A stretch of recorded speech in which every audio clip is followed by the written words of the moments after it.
Ooh,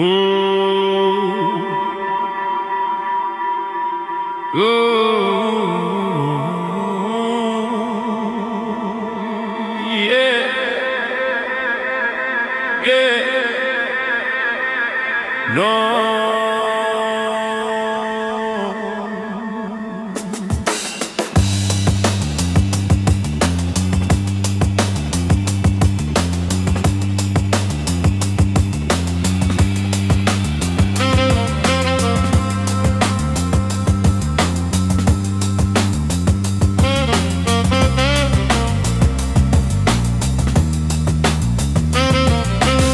How many times tragedy stung the happier fate that through pain found its only solace?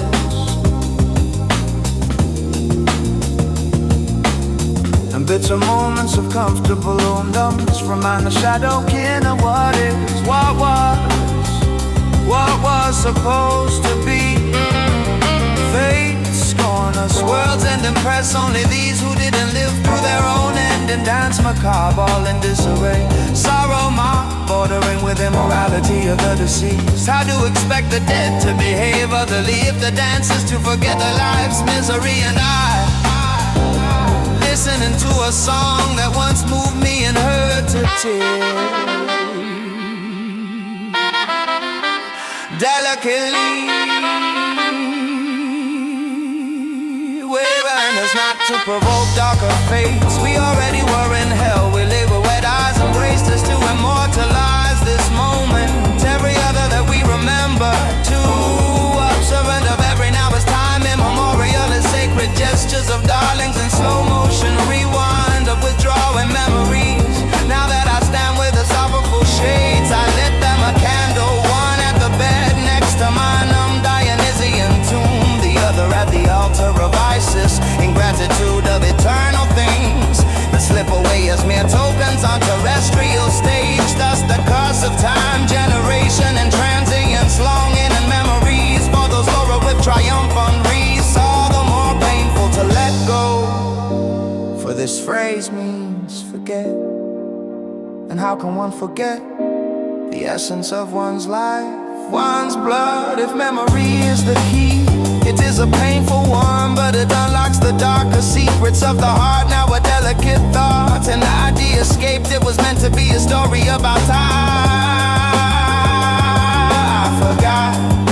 And with this forgetfulness I lay to bed, close my eyes for this land I lost already hold. And I know I must live and be tough, and I know the consummation of my life is not yet ripe. Yet with an awful well of the past I stand in the present, looking not into the future but beyond time. The mocking devil says, liveth in this memory you must. I reply annoyed, I know, let it all pass, let it all pass. Ooh.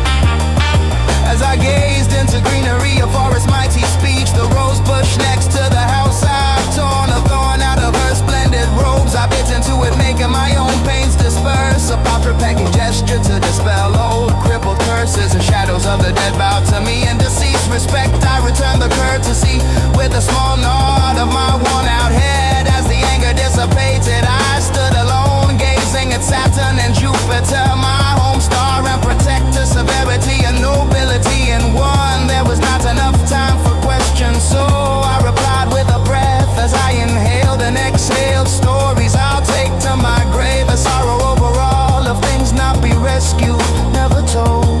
There was a question mark above Sarah's for me yet to answer. One thing's I know, between despair and affirmation there is either beauty or cruelty, swinging like a sharpened blade in tranquil moments. A saintly awe and vulgar sadism, a story with each word retold, but it cuts through the spirit in a manner alike to the whisper of Agatho's daemons. See no blame, if only I could save her from herself I would be a happier man. The wheels of torment, a trifle thing, for memories a man aborted, terrors revisited, a known nightmare alike to friends.